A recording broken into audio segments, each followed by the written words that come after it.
చంద్రబాబు ప్రభుత్వం అధికారంలోకి వచ్చి సరిగ్గా ఈ రోజుకు 6 నెలలైంది. జూన్ 12వ తారీఖున ఆయన ముఖ్యమంత్రిగా ప్రమాణ స్వీకారం చేశారు. డిసెంబర్ 12న ఈ రోజున కరెక్ట్గా 6 నెలలైంది. ఈ 6 నెలల పరిపాలనను సునిశ్చితంగా విశ్లేషిస్తే ఇది అట్టర్ ఫ్లాప్ పరిపాలన. ఈ ప్రభుత్వం అధికారంలోకి వచ్చేదానికి, టీడీపీ కూటమి అధికారంలోకి వచ్చేదానికి ప్రధానమైన కారణం సూపర్ 6 హామీలు. సూపర్ 6 హామీలను నమ్మి ప్రజలు ఓట్లేశారు. టీడీపీ కూటమి అధికారంలోకి వచ్చింది. అధికారంలోకి వచ్చి 6 నెలలైంది. 6 నెలలు అయినప్పటికీ సూపర్ 6 హామీల్లో చాలా మటుకు ఇంతవరకు అమలే కాలేదు. ప్రత్యేకించి యువతకు సంబంధించి 20 లక్షల ఉద్యోగాలు కల్పిస్తాం, నెలకు 3,000 రూపాయలు నిరుద్యోగ భృతి ఇస్తామని చెప్పారు. 20,000 ఉద్యోగాలు కూడా క్రియేట్ చేయలేదు. 3,000 రూపాయలు కాదు కదా, 3 రూపాయలు కూడా ఇవ్వలేదు నిరుద్యోగులు. ఆ విధంగా యువతను నమ్మించి మోసగించింది చంద్రబాబు ప్రభుత్వం. రెండవది తల్లికి వందనం.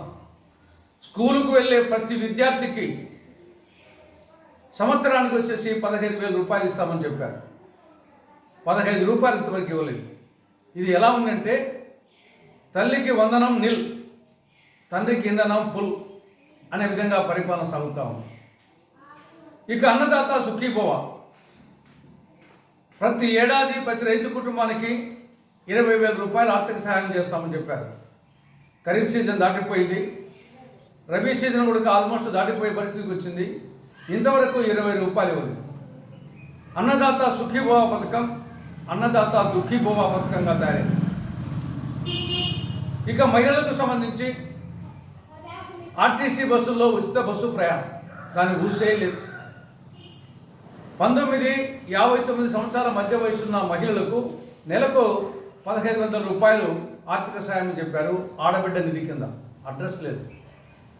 ఎస్సీ, ఎస్టీ, బీసీ, మైనారిటీలకు 50 సంవత్సరాలకే పెన్షన్ ఇస్తామని చెప్పారు. ఆ ఊసే లేదు. బట్ సూపర్ 6 హామీలు అట్టర్ ఫ్లాప్ అయినాయి. ఇక మద్యం పాలసీ ఎలా తయారైందంటే మండలానికి 4 మద్యం షాపులు, 40 బెల్ట్ షాపులుగా తయారైంది. ఇది ఎలా ఉందంటే చంద్రబాబు నాయుడు గారేమో ఇంటికొక పారిశ్రామికవేత్తను తయారు చేస్తామని చెప్తున్నాడు. కానీ ఇక్కడ జరుగుతూ ఉండేది ఇంటికో పారిశ్రామికవేత్త కాదు, ఇంటికొక తాగుబోతు తయారవుతున్నారు. ఉచిత ఇసుక విధానం ఉత్తుత్తి ఇసుక విధానంగా తయారైంది. శాంతి పద్ధతులు పూర్తిగా క్షీణించాయి. ఆడోళ్లకు రక్షణ లేదు, మగోళ్లకు రక్షణ లేదు, ఆఖరికి హిజ్రాలకు రక్షణ లేదు. తర్వాత బాధుడే బాధుడు, దంచుడే దంచుడు, వీర బాధుడు. ఈ 6 నెలల్లోనే ఒక్క విద్యుత్ ఛార్జీలు, సర్దుబాటు ఛార్జీల పేరుతో 15,485 కోట్ల రూపాయలు అదనపు భారం వచ్చేసి విద్యుత్ వినియోగదారుల మీద మోపడం జరిగింది. కాబట్టి వీర బాధుడు. ఇంకా విద్యా వ్యవస్థ పూర్తిగా అస్తవ్యస్తం అయిపోయింది. ఒకప్పుడు టీచర్లు అంటే పిల్లలు భయపడేవాళ్ళు, కానీ ఇప్పుడు పిల్లలను చూసి టీచర్లు భయపడాల్సిన పరిస్థితి వచ్చింది. మన రాయచోటి సంఘటన దానికి బెస్ట్ ఎగ్జాంపుల్. 9వ తరగతి విద్యార్థులు క్లాస్ రూమ్లో టీచర్ను కొట్టారు, పిడిగుద్దులు గుద్దారు, పర్యవసానంగా ఆయన చనిపోయాడు. కానీ విద్యా వ్యవస్థ అస్తవ్యస్తం అయిపోయింది. ఒకవైపు టీడీపీ కూటమి మధ్య, జగన్ పార్టీ మధ్య లాలూచి కుర్చీ జరుగుతూ ఉంది. రోజు జగన్ అవినీతి గురించి పుంకాలుగా చెప్పడమే, కానీ తీరా అవకాశం వస్తే మాత్రం ఏం యాక్షన్ ఉండదు. ఆదాని కంపెనీ వాళ్ళు 1,750 కోట్లు లంచం ఇచ్చారని చెప్పేసి అమెరికాకు చెందినటువంటి ప్రభుత్వ సంస్థలు అక్కడ ఛార్జ్షీట్ వేస్తే దాని గురించి ఇక్కడ ఏం యాక్షన్ ఉండదు. కానీ ఊరికి మాత్రం పేపర్ల నిండా అవినీతి అవినీతి అవినీతి చెప్తూ ఉంటారు. కాబట్టి ఇద్దరి మధ్య లాలూచి కుర్చీ జరుగుతూ ఉంది. కాబట్టి ఈ రాష్ట్రం బాగుపడాలంటే ఇప్పుడైనా ప్రజలు ఆలోచించాలి.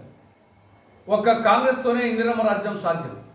ఇందిరమ్మ రాజ్యం రావాలి అంటే, ఇంటింటా సౌభాగ్యం వెళ్ళి విరియాలంటే, ఈ రాష్ట్రం బాగుపడాలంటే అది ఒక కాంగ్రెస్ పార్టీతోనే సాధ్యమని చెప్పేసి కాంగ్రెస్ పార్టీ భావిస్తూ ఉంది. ఒక్కసారి ఆలోచించవలసిందిగా రాష్ట్ర ప్రజానికానికి కాంగ్రెస్ పార్టీ విజ్ఞప్తి చేస్తా ఉంది.